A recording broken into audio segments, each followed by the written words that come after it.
आप सभी दोस्तों को नमस्कार। आप सबका स्वागत है कृषि छात्र मित्र केंद्र में।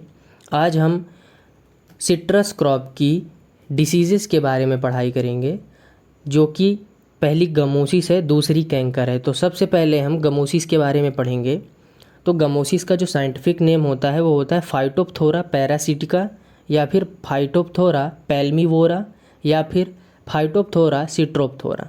अब बात करेंगे हम इसे पहचानेंगे कैसे, इसके लक्षण क्या होते हैं, सिम्टम्स क्या होते हैं। तो इसके सिम्टम्स कैसे दिखते हैं? पत्तियों में पीलेपन के रूप में प्रकट होते हैं। इसके बाद जो छाल होती है या बार्क होती है वो फट जाती है, और सरफेस जो होता है प्लांट का, उसमें पूरे में गम की तरह गोंद गोंद फैल जाती है पूरे में। अब बात करेंगे सोर्स ऑफ इन्फेक्शन की। तो सोर्स ऑफ इन्फेक्शन, ये फैलता कैसे है, मिलेगा, ये बीमारी आती कैसे है? तो इस बीमारी आने का कारण ये होता है, जो इसका प्लांटिंग मटेरियल होता है, बोले तो नर्सरी हो गया या प्लांट्स हो गए, इसके द्वारा ये फैलती है। अब बात करेंगे यदि गमिंग बहुत ज़्यादा गंभीर रूप से या सेवियर अटैक करती है, तो जो प्लांट होता है उसकी जो छाल होती है वो पूरी तरह से सड़ जाती है, और इसमें गर्डलिंग इफेक्ट हो जाता है। उस कारण से पेड़ सूख जाता है। अब पेड़ एक और अपना सिम्टम दिखाता है। जब पेड़ की डेथ होने वाली होती है, उससे पहले पेड़ में जैसे नॉर्मली फ्लावरिंग हो रही है, उससे बहुत ज़्यादा फ्लावरिंग होगी, बहुत ज़्यादा फूल खिलेंगे, और फल पकने के पहले पेड़ मर जाएगा। इस स्थिति में इस बीमारी को फूट रॉट या फिर कॉलर रॉट भी कहते हैं। अब बात करेंगे इसके पैथोजन की। तो इसका जो पैथोजन होता है इंटरसेल्यूलर या इंट्रासेल्यूलर हाइफा होता है। इसमें जो स्पोरेंजिया होता है वो अंडाकार या दीर्घवृत्ताकार होता है, जो कि स्पोरेंजियम के राइट एंगल से जुड़ा होता है। अब इस पे स्पोरेंजिया करता क्या? स्पोरेंजिया जू स्पोर्स को रिलीज करने के लिए खुद को जर्मिनेट करता है। मतलब जब स्पोरेंजिया जू स्पोर्स रिलीज करेगा, वह जर्मिनेट होगा, और स्पोरेंजिया जर्मिनेट हुआ, इसका मतलब गमोसिस की शुरुआत हो चुकी है। इसके लिए जो फेवरेबल कंडीशन होती है, तो इसके फेवरेबल कंडीशन की बात करेंगे तो पेड़ का लंबे समय तक पानी के संपर्क में होने से या जल भराव वाले क्षेत्रों में इस बीमारी को अनुकूल परिस्थितियां मिलती हैं फैलने के लिए। अब बात करते हैं यह बीमारी फैलती कैसे है, स्प्रेड या सर्वाइवल कैसे करती है। तो स्पोरेंजिया के जो स्पोर्स हैं उनका बारिश वाले पानी से हवा में फैल जाना। अब बात करते हैं इसके प्रबंधन की। तो इसका प्रबंधन कैसे होगा? जो अपना फील्ड है वो प्रॉपर होना चाहिए, और उसमें गुड ड्रेनेज सिस्टम होना चाहिए, मतलब कि जल निकास की व्यवस्था उत्तम होनी चाहिए। नेक्स्ट पॉइंट है, इसका जो रूट स्टॉक है या हम प्लांटिंग मटेरियल लेंगे वो रेसिस्टेंस होना चाहिए, ठीक।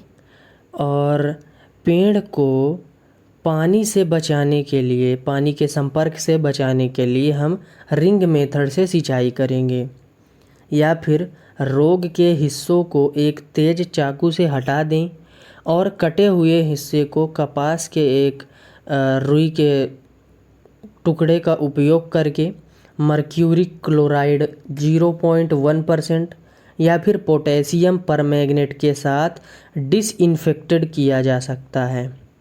ग्राउंड लेवल से 1 मीटर छोड़कर, नीचे से 1 मीटर छोड़ेंगे, और पेड़ के तने को पूरी तरह से बोर्डेक्स मिक्सचर से लेपित कर दें।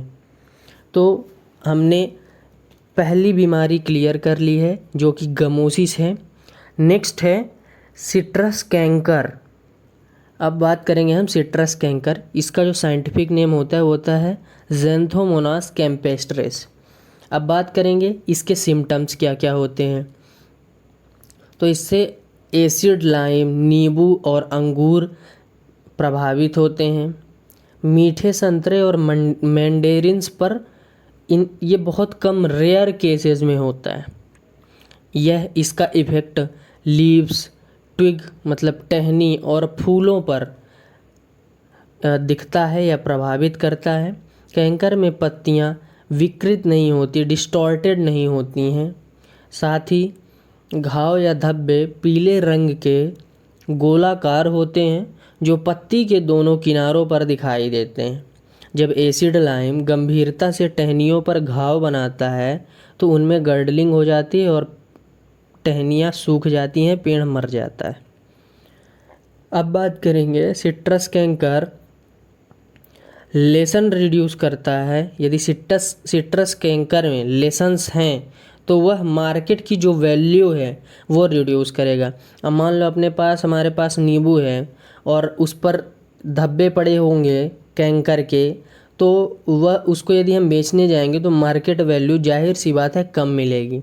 अब बात करेंगे हम इसके पैथोजन की। It is a gram negative aerobic bacteria होता है जो कि नॉन स्पोर फॉर्मिंग मतलब स्पोर्स नहीं बनाता है। इसका शेप रॉड शेप होता है, रॉड की तरह होता है। चेन्स एंड कैप्सूल बनाता है और साथ ही जो पोलर फ्लैजेलम होता है उसको चलाने का काम करता है। अब बात करते हैं कि सिट्रस कैंकर फैलने के लिए फेवरेबल कंडीशन कैसी होनी चाहिए। तो जो पेड़ हैं उनका संपर्क मॉइस्चर से 20 मिनट के लिए हटा दें, तब यह कैंकर फैलने की संभावना ज़्यादा होती है। या टेम्परेचर 20 से 30 डिग्री सेंटीग्रेड हो तब फैलने की दिक्कत होती है। अब बात करेंगे इसके हम mode of spread and survival की।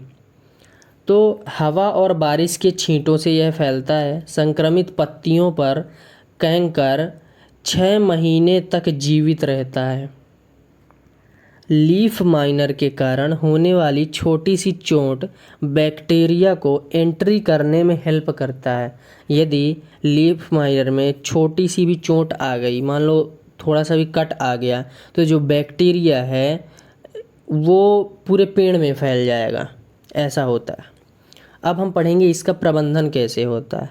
प्रबंधन के लिए हम क्या करेंगे, स्ट्रेप्टोमाइसिन सल्फेट 500 से 1000 ppm या फिर फाइटोमाइसिन 2500 ppm या फिर कॉपर ऑक्सीक्लोराइड 0.2% प्रत्येक 15 दिन के अंतराल पर या पखवाड़े के अंतराल पर हम उपयोग करेंगे।